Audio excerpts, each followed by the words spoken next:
Seja muito bem-vindo no ar, o Documento Jovem Pan. Hoje você vai ver como funciona uma das principais fontes de renda que mantém o crime organizado, o tráfico de drogas, que abastece as regiões de fronteira do Brasil.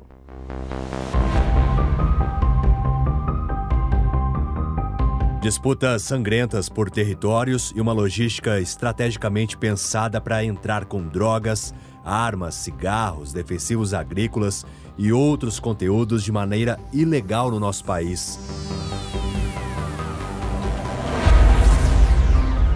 Vamos mostrar também como tem sido o trabalho de inteligência das autoridades de segurança pública para tentar combater as ações das organizações criminosas. Ponta Porã, no Mato Grosso do Sul.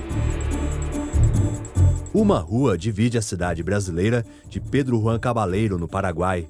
E é por aqui que as facções criminosas agem para entrar com os mais diferentes gêneros de materiais ilícitos. Viver na faixa de fronteira, o qual nós vivemos aqui em Ponta Porã, que é uma fronteira seca, né? Onde não existe um delimitador, ou seja, só há uma linha imaginária daquilo que seja Brasil e seja Paraguai, onde nós vivemos uma cultura praticamente igual, né? Eu costumo dizer que aqui falam o porto-guaranhol, que é o guarani, o português e o espanhol, numa mesma frase.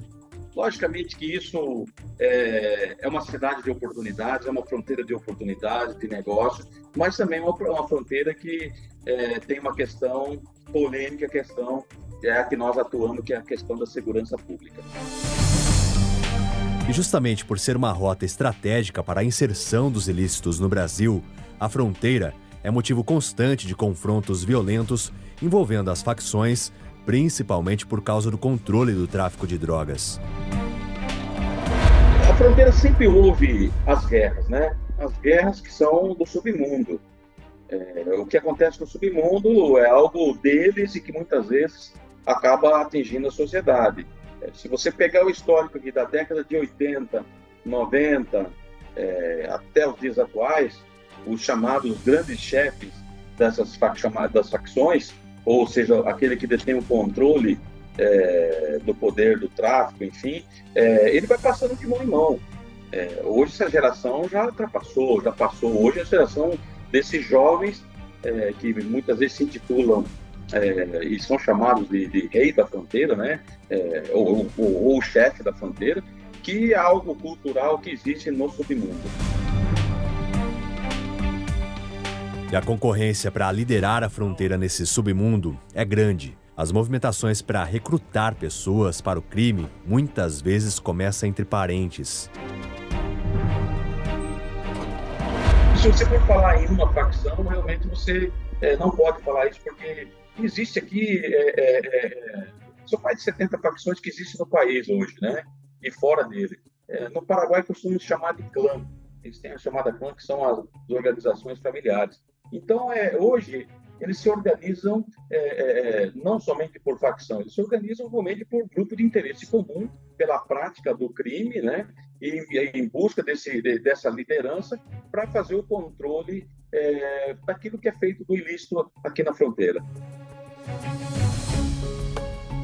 Com as facções se multiplicando, o mercado criminoso também tem crescido. O que antes se concentrava no tráfico de uma droga específica, por exemplo, tem sido ampliado para outros entorpecentes de acordo com a Polícia Militar. Olha, aqui é o seguinte, nós temos aqui uma situação que era na região da fronteira aqui com o Paraguai, nós tínhamos muito tráfico de maconha, né? Tráfico de maconha e o contrabando. Aqui o principal contrabando que nós temos vivenciado é o contrabando de cigarros, né? Cigarros paraguaios e o tráfico aqui de maconha. Entretanto, de alguns anos para cá, passamos a realizar expressivas apreensões de cocaína aqui também na parte da fronteira sul do estado de Mato Grosso do Sul, a fronteira com o Paraguai. Porque a cocaína, até então, saía mais na região da Bolívia, lá no Corumbá, com Corumbá. E agora a gente viu uma migração aí desse tráfico de cocaína aqui para a fronteira com o Paraguai. é uma situação que a gente tem que estar sempre acompanhando, né? Lá continua saindo na região de Corumbá, continua saindo a cocaína, a parte terrestre, né? Foi instalado um radar por parte do governo federal lá, um radar aéreo. Então, o que acontece? As aeronaves estão possivelmente desviando da região e vindo aqui para a região da fronteira com o Paraguai. Muitas vezes daqui elas fazem entreposto e seguem para o território brasileiro para alcançar o estado, na maioria das vezes, o estado de São Paulo, Minas Gerais e o Paraná, essas aeronaves, mas elas também fazem entreposto ali e a partir dali seguem por terra, né? Então nós temos observado o aumento na parte da fronteira do Mato Grosso do Sul com o Paraguai, também do tráfico de cocaína. E para evitar que, em meio a todo esse crescimento das facções, o crime vença, as forças de segurança têm criado mecanismos para tentar enfraquecer o sistema ilícito.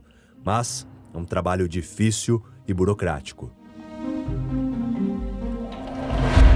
Combater o crime de maneira geral é difícil, porque você, como eu te disse, né? Você tem uma linha imaginária na área de fronteira. Você comete um homicídio do lado do Brasil. Você atravessa o outro lado da fronteira, outra linha imaginária, ou seja, eu consigo enxergar o outro lado da rua, ali não tem um divisor, você se refugia do outro lado, você precisa, quando há uma prisão do outro lado, você precisa fazer uma carta rogatória para ouvir aquela pessoa, a demora de 1 ano, 2 anos, ou seja, se não for um trabalho de inteligência, se não for um trabalho de integração das forças de segurança, combater esse tipo de crime é muito difícil. E hoje o crime é muito mais organizado do que as forças de segurança. Hoje eles têm uma logística em que praticamente você não sabe a atuação deles, mas a atuação das forças de segurança tem sido também de uma forma que você pega a Polícia Federal, que faz um excelente trabalho, você pega o DOF, que é o Departamento de Operações de Fronteira, DEFRON, as próprias forças locais de segurança pública têm feito o possível e impossível para combater principalmente aqueles crimes que atingem a nossa sociedade, que são os crimes contra a vida e contra o patrimônio. Na dificuldade de conseguir prendê-los, os bandidos criam a logística de como a droga e outros materiais contrabandeados serão transportados, que rota vão usar e de que forma vão esconder tudo. A engenhosidade para isso varia. Às vezes, vidros escuros com películas e carros com cálcios na suspensão para disfarçar o peso que carrega são o modo mais simples da ação. Em outras situações, eles elaboram fundos falsos dentro de painéis, tanques de combustíveis e diversos compartimentos. São usados desde veículos pequenos até as carretas com toneladas de materiais. Nessa apreensão, tinha droga escondida embaixo de um monte de sucata. Pelas estradas, a Polícia Rodoviária Federal faz o trabalho de monitoramento e abordagem das pessoas. Só que da mesma forma que a observação é constante através da PRF, os criminosos também têm maneiras de verificar quais são os pontos de fiscalização e se há riscos de serem descobertos. Houve uma evolução do crime organizado em termos de olheiro, de mateiro, de batedor.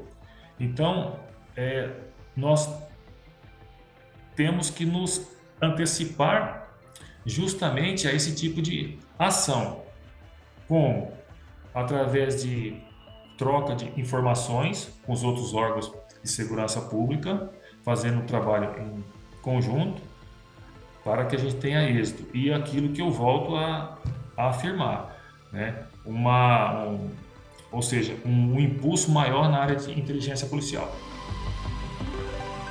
E como os criminosos tentam se esconder, a polícia também age de forma velada para surpreender aqueles que acreditam que a observância não está sendo feita.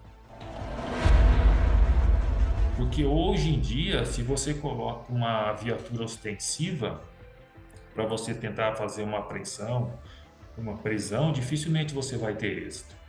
Então, somente com o trabalho de inteligência forte, usando as viaturas descaracterizadas, que você vai conseguir ter êxito. Principalmente, eu digo, em relação aos grandes carregamentos. E para evitar chamar a atenção da polícia, os traficantes e contrabandistas têm mais de uma equipe para fazer o serviço de batedor. De acordo com a PRF, tem integrantes que são responsáveis pela saída da fronteira do caminhão ou outro veículo até a divisa entre Mato Grosso do Sul e São Paulo, e ao chegar no estado paulista, outros bandidos entram no esquema para passar informações ao motorista da carga, fazendo monitoramento até a capital. Por isso que em qualquer tipo de abordagem, todas as pessoas são suspeitas, porque muitas vezes elas podem não estar necessariamente com o ilícito, mas a trabalho da criminalidade.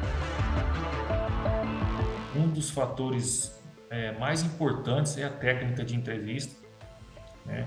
Onde nós temos algumas perguntas que são feitas, e a partir daí a gente começa a fazer o nosso trabalho, dependendo das respostas que os motoristas ou que você abordou um caso suspeito que está fazendo o serviço de batedor, depende muito a partir de cada resposta que nós temos, nós vamos fazendo a nossa evolução.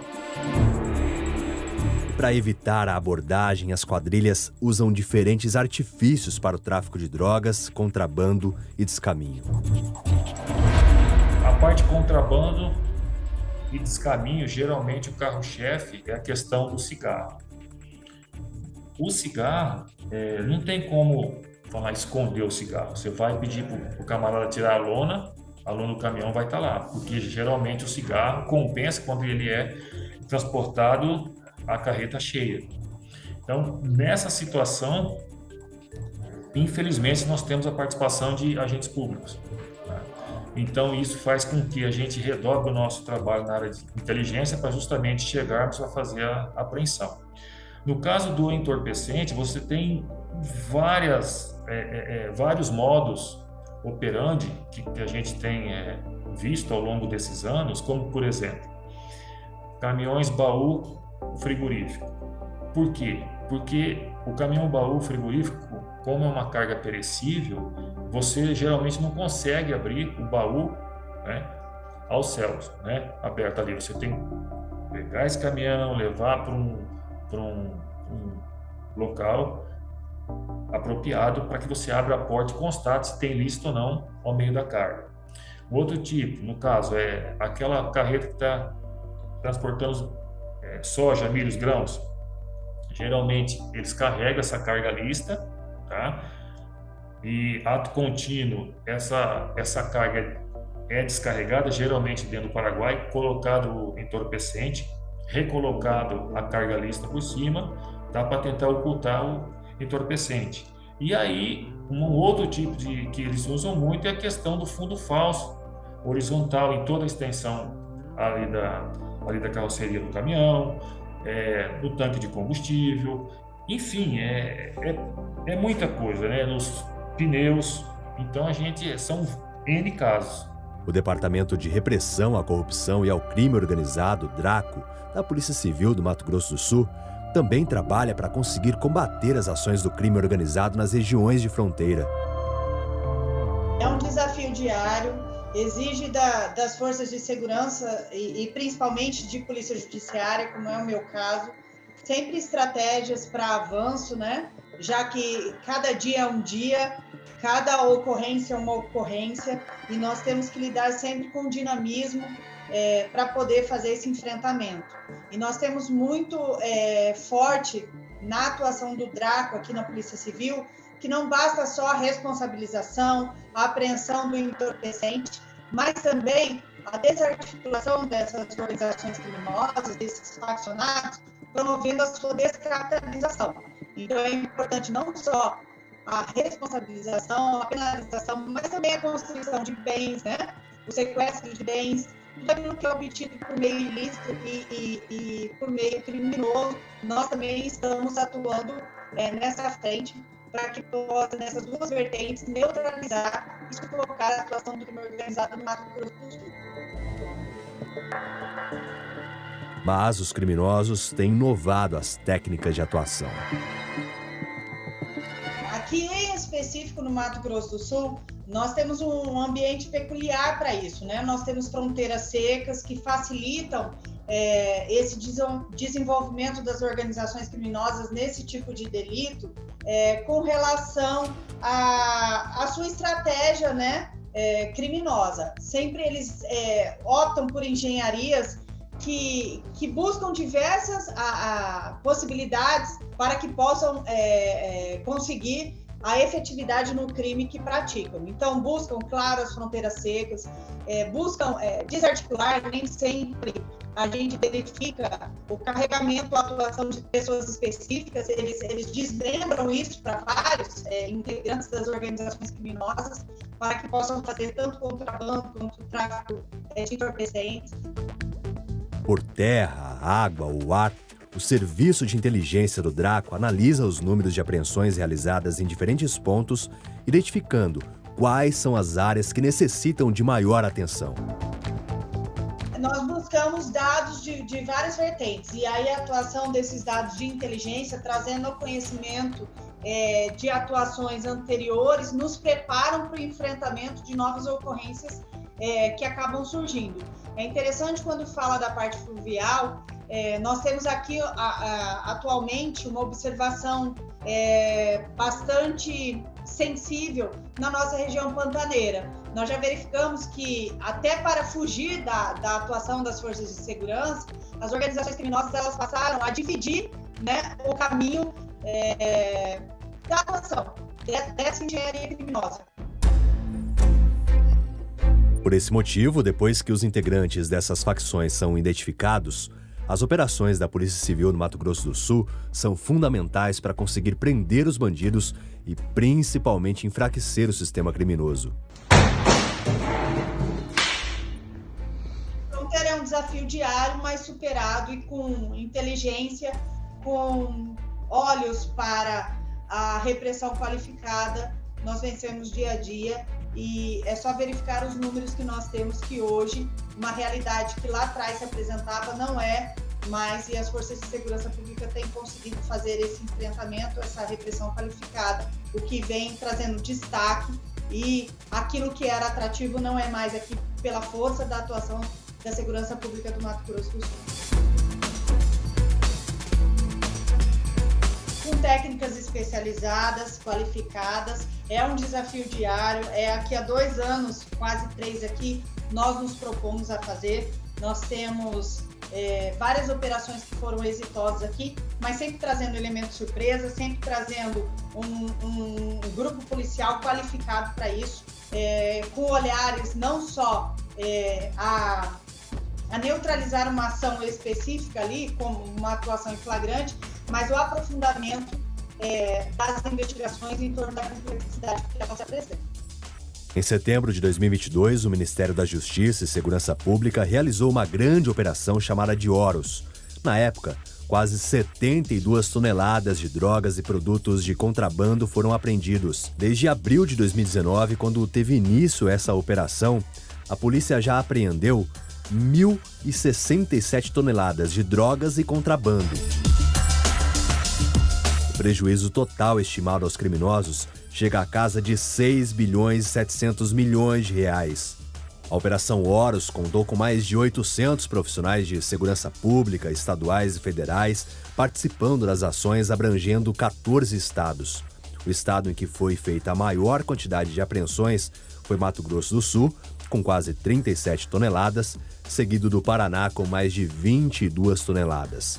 Além de apreender os materiais e prender as pessoas envolvidas por meio dessas operações, elas são importantes para que as forças de segurança consigam perceber o que tem gerado lucro para o crime organizado. Sobre essa questão, foi feita uma operação feita pela Polícia Federal e até nós tivemos uma participação na Operação NEPS, que o carro-chefe aí seria em cima do combate ao contrabando de cigarros. várias pessoas foram presas, inclusive os agentes públicos. E o que nós vimos ali?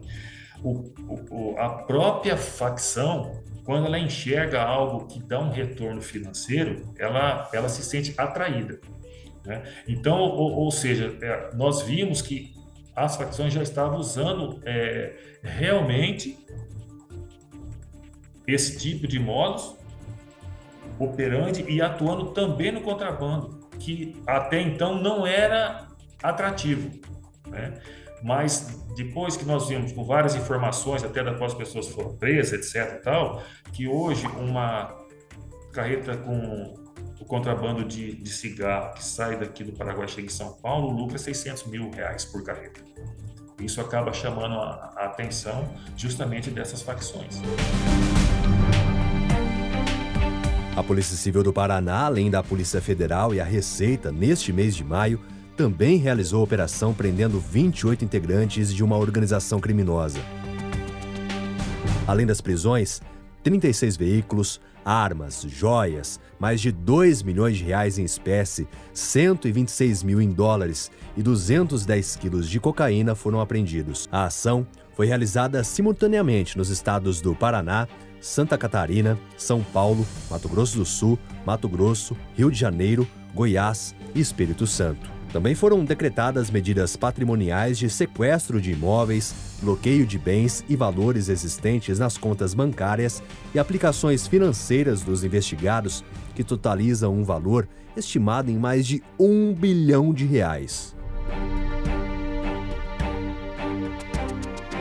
Durante as investigações, foi constatado que as lideranças dessa organização criminosa tinham como principal esquema financeiro para ocultar e dissimular a procedência ilícita dos recursos oferidos no tráfico internacional de drogas, justamente o investimento no setor imobiliário do litoral de Santa Catarina. Nesse contexto, foi constatado que, com a conivência das empresas do setor, construtoras e empresas do ramo imobiliário que foram alvo da ação de hoje, essas lideranças da organização criminosa estavam, com esses recursos do tráfico internacional de drogas, custeando a aquisição de apartamentos de alto padrão e também financiando construções e empreendimentos imobiliários no litoral de Santa Catarina. Essas empresas, esse conjunto das empresas e as lideranças foi constatado por negócios jurídicos fraudulentos que foram realizados, subsidiados com recursos do tráfico internacional de drogas e pagamento de altas quantias em espécie para aquisição dos bens. As investigações revelaram que a organização criminosa constitui uma complexa estrutura logística para operacionalizar as ações de narcotráfico interestadual e internacional, que abrange desde a produção da droga no exterior, o posterior ingresso e transporte dentro do território nacional, distribuição interna, preparação e envio dos carregamentos de cocaína para o exterior, utilizando principalmente o meio marítimo. Grande parte da droga movimentada pelo grupo tinha como destino os portos da Europa. Os criminosos exportavam grandes quantidades de cocaína através da contaminação de contêineres. Mas não são apenas os grandes volumes que geram dinheiro para as facções. O recrutamento de pessoas para fazer pequenos transportes nas fronteiras também ajudam a movimentar as receitas do crime organizado. Esse aí é o tráfico formiguinha, né, que nós chamamos de tráfico formiguinha. Não só de bicicleta, como de motos, tá? Cada bike traça em torno de 50 quilos e moto nós já tivemos apreensão de moto com 150 quilos de maconha. Tá? Como que é o modus operandi dessa situação? Sempre eles atuam no período noturno, certo? Por quê? Porque em caso de algum tipo de barreira é mais fácil deles tentarem a fuga, tá? E esses entorpecentes são trazidos até a cidade de Dourados e aqui, tá, é feito um entreposto que posteriormente esses entorpecentes são colocados em cima de carretas que vão para os outros estados da nossa federação. Em alguns casos, pequenos carregamentos geram quantias vultuosas de dinheiro a essas quadrilhas. Você consegue identificar aquelas chamadas mulas, que são indivíduos que recebem lá 500 mil reais para passar com uma mochila por exemplo, com 30 quilos de cocaína, e a gente tem que lembrar que 30 quilos de cocaína gera aproximadamente R$400 mil, não é, né, uma pequena mochila não significa pequeno lucro, como também, né, caminhões e principalmente aeronaves, aviões de pequeno porte e helicópteros, que aí sim, né, transportam já uma quantidade maior. Também não podemos esquecer de caminhões carregados, não raras as vezes, de grãos, e embaixo desse carregamento existem toneladas de cocaína. A cocaína que vem do Peru, que vem da Bolívia, é uma cocaína mais densa, uma cocaína mais pura, que no Brasil ela pode multiplicar até por 4 vezes. E sejam com grandes ou pequenas quantidades, controlar tudo de ilegal que passa pelas nossas fronteiras é extremamente difícil. Afinal, são 10 divisas com outros países e manter o controle sobre tantos pontos é complicado.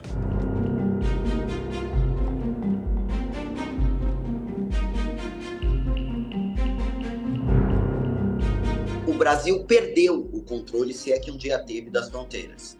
Volto a dizer que é desafiador. Controlar 17 mil quilômetros é desafiador. E volto a dizer que os Estados Unidos não conseguem controlar 3 mil, que é a fronteira que ele tem lá com o México.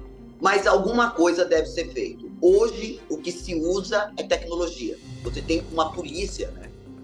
Na verdade, é uma força-tarefa que trabalha nas fronteiras, mas também trabalha em cima de inteligência policial. Porque 17 mil quilômetros você não consegue fazer barreira. Você tem 10 países que fazem fronteira com o Brasil. Nesses 10 países, pelo menos em estudo, você tem 10 fronteiras que simplesmente é uma rua. Você atravessa a rua e você está em outro país esse produtor de cocaína.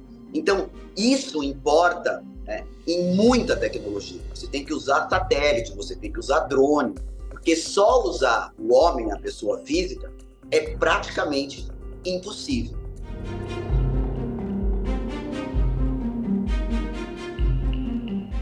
Trabalha isso já a nível de Ministério de Justiça é exatamente essa integração entre todas as polícias, entre todos os players de segurança pública, uma troca de informação entre essas investigações para que de alguma forma ou usando inteligência artificial, inteligência tecnológica, ou usando as próprias fronteiras, né, com paradas e com controle, se possa pelo menos diminuir ou ter o conhecimento geral de tudo que entra no nosso país. Seja droga, seja produto ilícito, seja arma, seja cigarro, seja o que for que se contrabandeia ou que se vende ou que se comercializa de forma ilícita no Brasil e que também é mandado para a Europa e para a África principalmente. Ter o controle, principalmente sobre o tráfico de drogas nas fronteiras, é fundamental, porque no Brasil não há produções em escala. E para abastecer o mercado ilegal, entorpecente normalmente vem de fora. Em São Paulo, maior cidade do país, o abastecimento dos traficantes vem das fronteiras. Esse é um outro ponto, né, na narcotraficância. O Brasil, que é um país, volto a dizer, que não produz cocaína, é um dos países que mais consome cocaína. Então, teoricamente, quando a gente estudava as organizações criminosas, e eu que acompanhei, né, o nascimento e o crescimento, principalmente do PCC, se existia uma teoria de que o Brasil era apenas uma rota, que a droga vinha desses países produtores, né, volto a dizer, Bolívia, Equador, Bolívia, Peru, Colômbia, Paraguai, que produz muita maconha, passava pelo Brasil e saía pelos portos. Hoje, a gente sabe que isso também não acontece. O Brasil é um dos países que mais consome cocaína. Então, hoje você tem uma demanda dessa droga que entra de forma criminosa no país para uso dentro do país, e aí a gente conhece, né, pontos de tráfico de entorpecente, né, o Rio de Janeiro, comandado pelo Comando Vermelho e pelo Primeiro Comando Puro. Você tem aqui em São Paulo o PCC, a gente tem um exemplo claro disso, a Cracolândia. Tamanho é o consumo de entorpecente. E além dessa distribuição e venda de droga dentro do país, nós temos também a droga que é mandada para outros continentes. O crime é alimentado pelas fronteiras e os usuários de drogas completam a rede de apoio para que as facções criminosas se estruturem e cresçam cada vez mais. Dessa forma, os bandidos evadem divisas. Aquela velha imagem, né, do mapa do Brasil, com aquelas riscas, né, dividindo o Brasil com relação aos outros países, isso já não existe mais, né? Até porque as fronteiras foram simplesmente ignoradas pelo crime organizado, né? Então hoje você tem as facções criminosas, em especial o PCC, dentro desses países, ou seja, violando qualquer tratado, qualquer fronteira, né? O que vale é a lei do crime organizado, que é exatamente o tráfico de drogas para poder abastecer as biqueiras, né, de todo o Brasil, né, e também fazer com que as filiais internacionais do crime organizado, né, do outro lado do oceano, possam também ser abastecidas. Então, nós estamos falando de algo que acaba girando mais do que o 7º PIB do mundo, né? Nós estamos falando de bilhões de dólares, né? E, obviamente, é um mercado extremamente rentável, com baixo risco diante da quantidade de drogas que passa diariamente por todas essas fronteiras e acaba atingindo, obviamente, os grandes centros, né? São Paulo, Rio de Janeiro e outras grandes capitais do país, bem como também acabam sendo exportadas para outros países da Europa.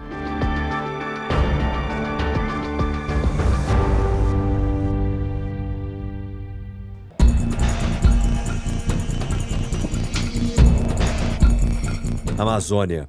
A diversidade de fauna e flora impressiona. É a maior floresta equatorial do mundo que está localizada na América do Sul. A área total é de quase 7 milhões de quilômetros quadrados distribuídos por 9 países. 62% dessa extensão está no Brasil. Mas a floresta se estende até a Colômbia, o Peru e outros países vizinhos. E ela é atravessada por milhares de rios. E justamente por causa dessa grandiosidade toda, que os bandidos se aproveitam para evadir divisas e fazer o transporte daquilo que a segurança pública quer evitar que entre em nosso país.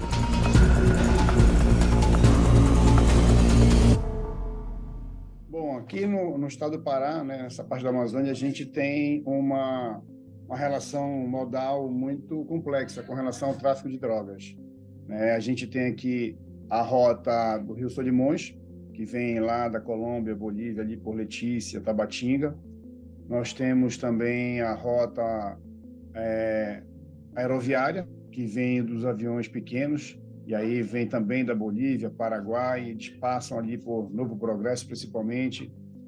Tá? E nós temos a rota terrestre, que vem ali pelo Mato Grosso, principalmente por Cáceres, que aí já é outro tipo de droga, já principalmente é a maconha e o skunk, que eles vêm pelo Mato Grosso, Goiás e entram pelo sul do estado do Pará. Então, a gente tem essas 3 rotas que a gente faz um trabalho dinâmico com as diversas forças de segurança pública, inclusive com apoio das inteligências da Polícia Federal, da ABIN, e a gente tenta aí fazer um trabalho de combate.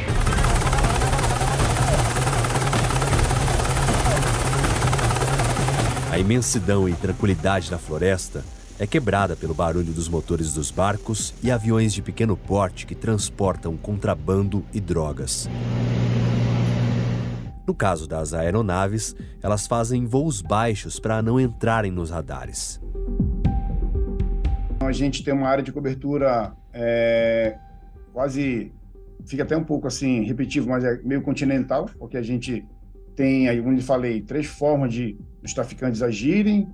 Cada rota é dominada por um tipo de facção, então a gente tem que fazer integração. Integração dos bancos de dados, integração das informações, ou seja, as agências de inteligência, não somente de dentro do Estado, mas principalmente as agências de inteligência dos estados que fazem fronteira com esses países e dos estados que recebem essa droga para fazer o fluxo do tráfico internacional é muito importante. Se eu não conseguir, por exemplo, pegar essa droga no trânsito dentro do meu estado, se eu tiver algum tipo de informação, eu tenho que compartilhar, principalmente com o estado do Amazonas, que é o primeiro estado que faz esse trânsito, ou mesmo o estado de Pernambuco, do Ceará, que é o estado final, ou São Paulo, que é o estado final para onde essa droga vai para outros países. Só que nem sempre essa logística é simples de ser compreendida, porque são muitos os mecanismos que os bandidos usam para conseguir traficar drogas e contrabandear produtos nas fronteiras. E para que essas ações deles não tenham efetividade, é preciso entender de que maneira os criminosos estão agindo e como estão agindo. E para estar um passo à frente deles, é necessário estudo. A proposta do trabalho de pesquisa vem em função de nós estarmos acompanhando toda a expansão das redes do narcotráfico na região amazônica, que faziam conexões com grupos dos países da comunidade andina, da fronteira, principalmente com o Peru e com a Bolívia. Isso, então, despertou interesse para que eu pudesse, então, realizar um estudo que pudesse apresentar um mapa destacando essas conexões, as principais rotas e os principais nortes dessa relação. E com tanta pesquisa para identificar como os bandidos agem, a prática para conseguir pegá-los é complexa, porque o mercado que os alimentam é grande e novas drogas vão surgindo e evoluindo em vendas. Hoje nós temos a fronteira da região amazônica enquanto uma região que apresenta uma série de complexidades e problemas, né? Sobretudo em função de que nós não temos mais apenas a questão do narcotráfico, do tráfico de cocaína de origem peruana, a maioria hoje, e do skunk de origem colombiana, onde tem o Brasil como principal mercado. Então, cidades como, por exemplo, Manaus, como Santarém, como Altamira, como Belém, Abaetetuba, se transformaram em importantes nós dessas redes. Onde a principal entrada hoje dessa droga, ela se dá pelo Rio Javari. A região, então, que inclusive se conecta ali ao Vale do Javari, naquela região do Rio Solimões, essa área ali todinha, conectada, ela representa hoje um importante entreposto, tanto para a entrada de cocaína, de origem peruana, e de skunk de origem boliviana, como também para a saída de produtos que saem da Amazônia para aquela região. A Zona Franca de Manaus, que ficou conhecida pela fabricação de diversos produtos e aquecer o mercado econômico nacional, abriga agora a preocupação do mercado clandestino das drogas. E outras cidades que compõem a floresta amazônica também têm tido um crescimento exponencial dessa modalidade criminosa. E as forças de segurança locais têm observado essa evolução.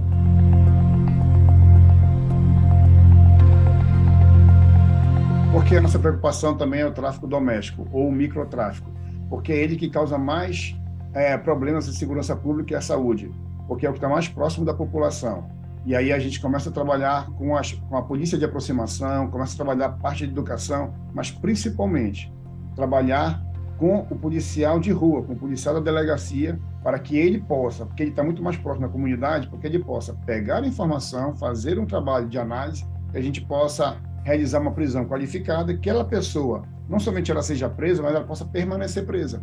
A gente fala sempre que tem que ser feita uma investigação com qualidade, uma apreensão, obedecendo sempre os requisitos legais, para que a gente não faça apenas um trabalho de espantar mosca.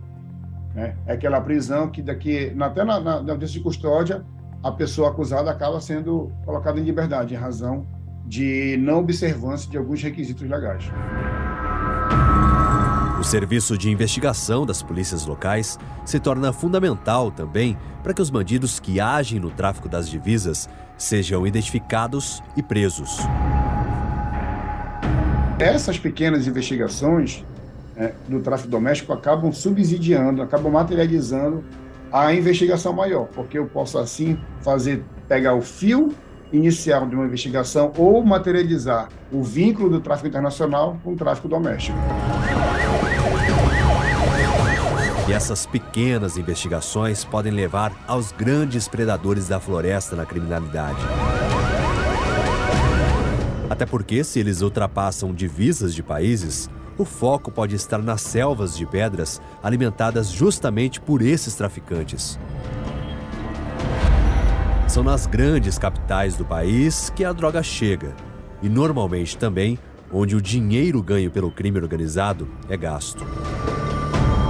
Só que da mesma forma como há observação sobre a logística feita para a droga e contrabando ser transportados, também há verificação do trajeto do dinheiro recebido e aplicado pelas organizações criminosas. A questão da lavagem de dinheiro, eu vou falar aqui especificamente do PCC, tá? Que é a organização criminosa que eu investigo aqui no estado de São Paulo há mais de 18 anos. Tá? A questão da lavagem de dinheiro é um desafio não só para mim, como também para a Polícia Federal, né? Para a Polícia Civil, enfim, para todos nós que estamos aí no dia a dia empenhados em investigar e combater esse tipo de criminoso, né? Ou de organização criminosa. A lavagem de dinheiro, no caso do PCC, ela está bastante estruturada. Nós já tivemos comprovação, por exemplo, de que parte, né, ou grande parte do dinheiro arrecadado pela facção, ele é mandado para o exterior, né? Apenas para exemplificar, em 2020, na Operação Sharks, que eu tive a oportunidade de coordenar na capital do estado, ficou comprovado que eles encaminharam 1 bilhão e 200 milhões de reais para o Paraguai via dólar cabo.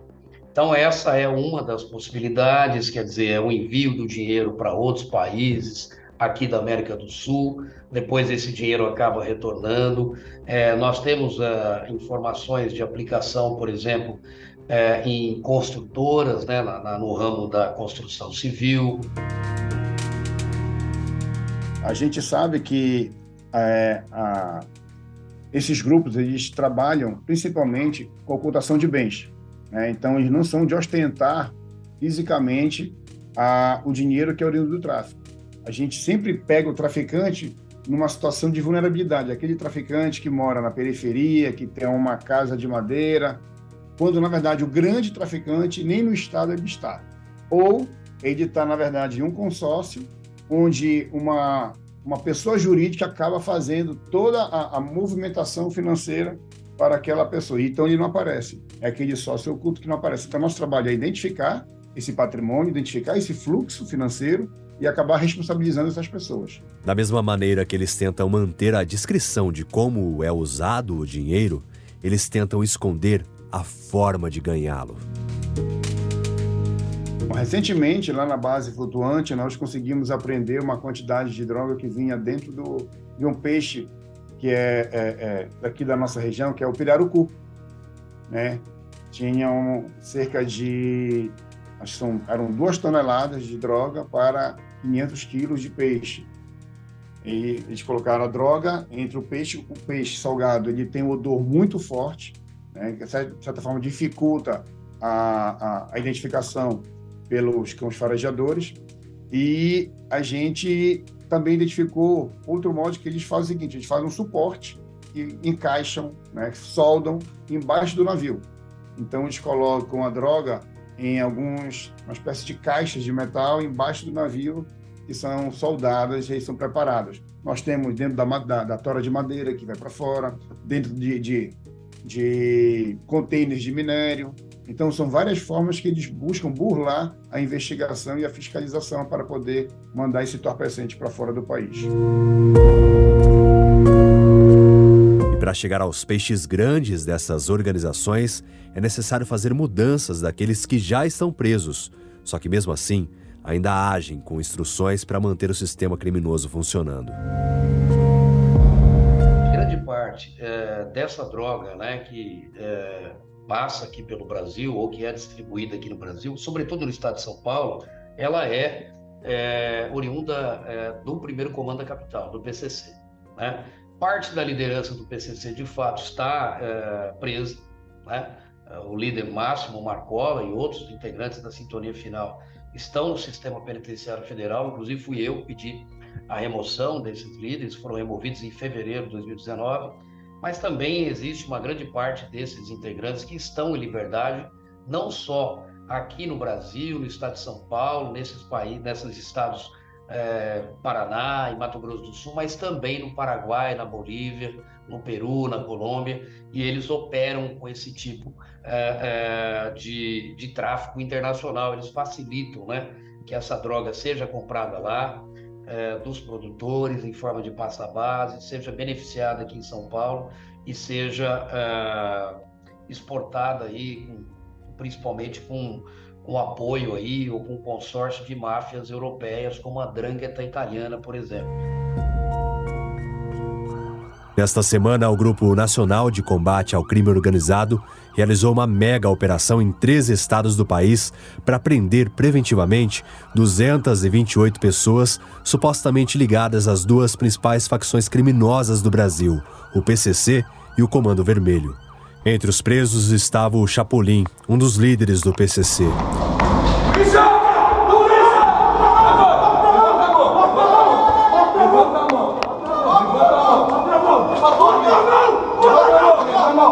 Volta. Tô contigo. Levanta a mão.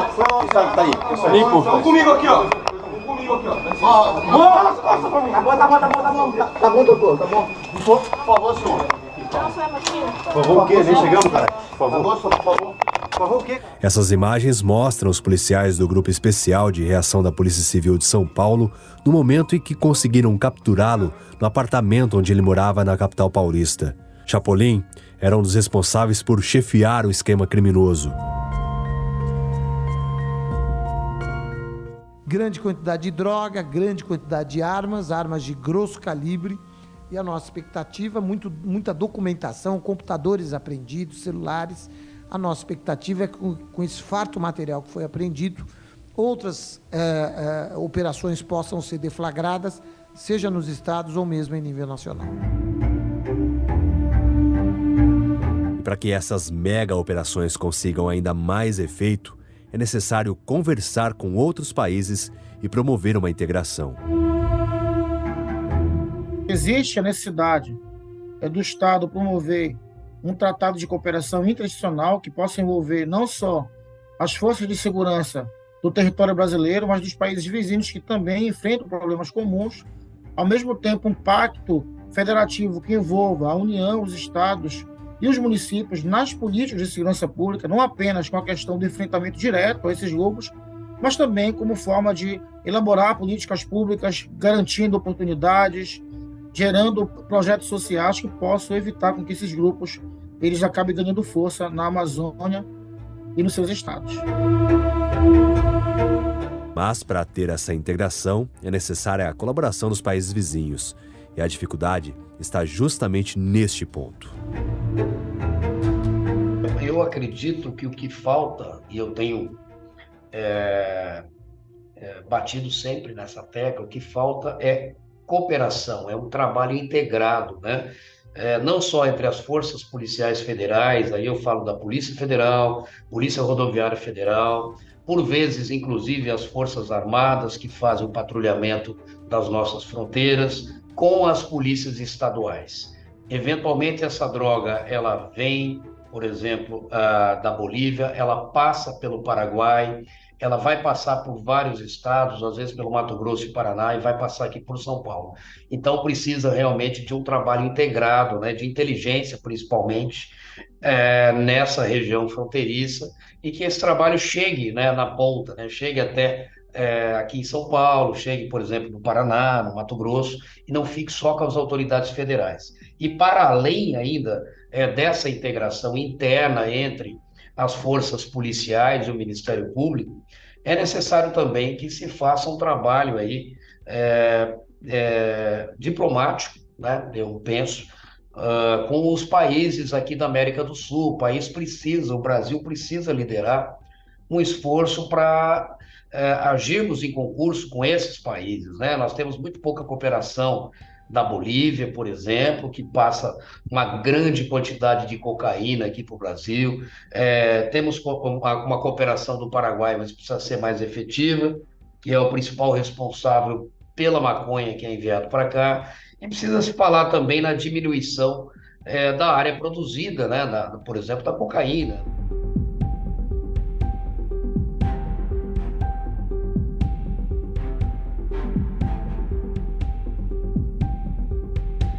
Hoje a fronteira é um grande espaço, né, de dinâmicas de conflitos que envolve essa fluidez, tanto dos produtos que entram de forma ilícita, como a cocaína e o skunk, como também produtos que vêm atravessando a fronteira, como madeira contrabandeada, né, ouro explorado de forma ilegal, o que mostra, por exemplo, que há uma complexidade dessas atividades criminosas na região amazônica e que o poder público, o Estado, tem que entender como elas se manifestam para poder, então, propor uma alternativa eficaz que possa, então, fazer com que a região ela passe a conviver com uma dinâmica de paz, né, uma dinâmica de estabilidade social e política a partir, né, desse combate e enfrentamento ao crime organizado. E nesta dinâmica selvagem de disputa pelo poder, os setores de enfrentamento vinculados à segurança pública precisam de recursos. A nossa grande dificuldade é a questão da extensão territorial, como eu falei,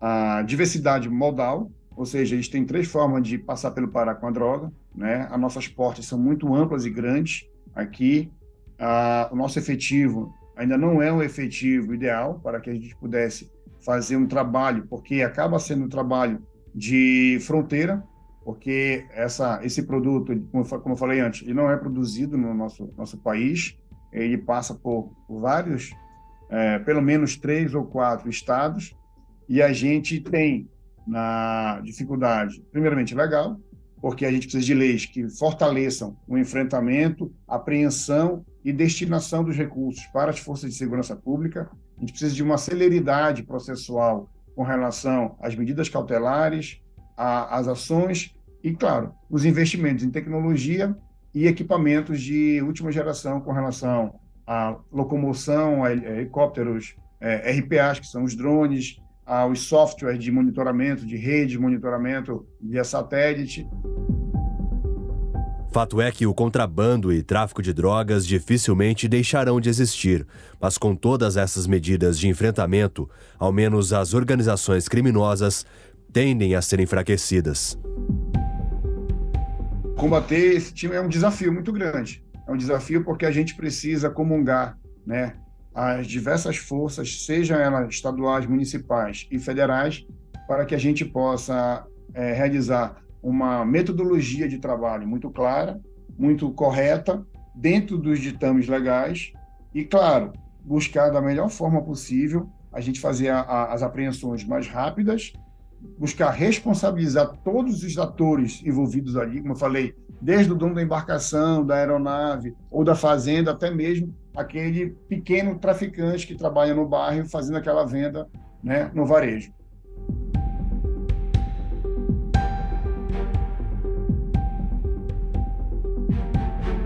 Afinal, a estrutura que essas quadrilhas dispõem é grandiosa. São usados equipamentos valiosos que variam desde aviões, helicópteros até submarinos. E as cargas que esses meios de transporte carregam chegam a custar milhões de reais. E para ter o que há de melhor, os conflitos para dominar os territórios de fronteira em meia floresta se baseiam onde o rei da selva é aquele que tem mais dinheiro para financiar as atividades criminosas.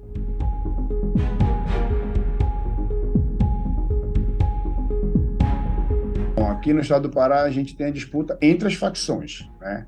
O que nós temos aqui são as ações de tomada de cidade, o novo cangaço, que é assalto a banco. Eles dominam as forças policiais. Com relação ao tráfico de drogas, não. Nós temos ali na região de Altamira, por exemplo, uma facção chamada CCA, que é o Comando Classe A. É uma facção que domina a área, também é a rota do tráfico, e ela disputa aquela região com o Comando Vermelho. O CCA ele é aliado do PCC, e aí existe o confronto entre integrantes. Não existe confronto entre as facções e as forças policiais pela rota do tráfico. Existem, claro, já ocorreram alguns confrontos de abordagens, principalmente na região fluvial, sim. Em 2021, 3 policiais nossos foram baleados por fuzil por traficantes colombianos que vinham fazendo a escolta. Uma das razões da gente acelerar o processo de aquisição da unidade flutuante e colocar lá no Marajó, lá em Breves, para que a gente pudesse, pelo menos lá, fazer uma abordagem mais qualificada, muito mais proteção aos agentes de segurança pública.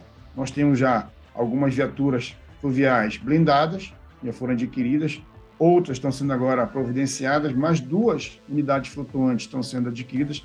Para quê? Para que a gente possa, pelo menos, dar aos agentes de segurança pública uma condição mínima de proteção para o enfrentamento com esses soldados do tráfico. Agora, de domínio de cidades, deles ocuparem, como era no México, como é na Colômbia, os cartéis, nós não temos aqui ainda identificado no Brasil. Pelo menos no estado do Pará, nós não temos nenhuma cidade que seja controlada pelo tráfico.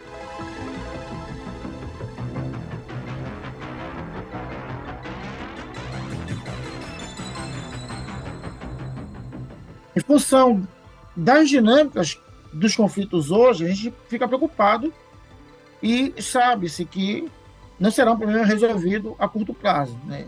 Mas quem sabe a médio e longo prazo, com umas políticas efetivas e eficazes, com participação das pessoas que realmente conhecem a Amazônia e sabem dos problemas, para elaborar respostas que sejam de fato concretas em relação a essas questões que nós apresentamos aqui nesse debate.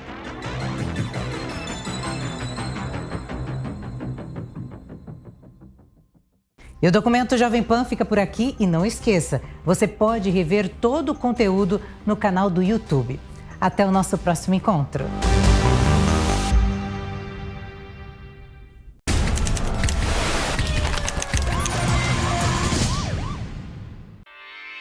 Realização Jovem Pan News.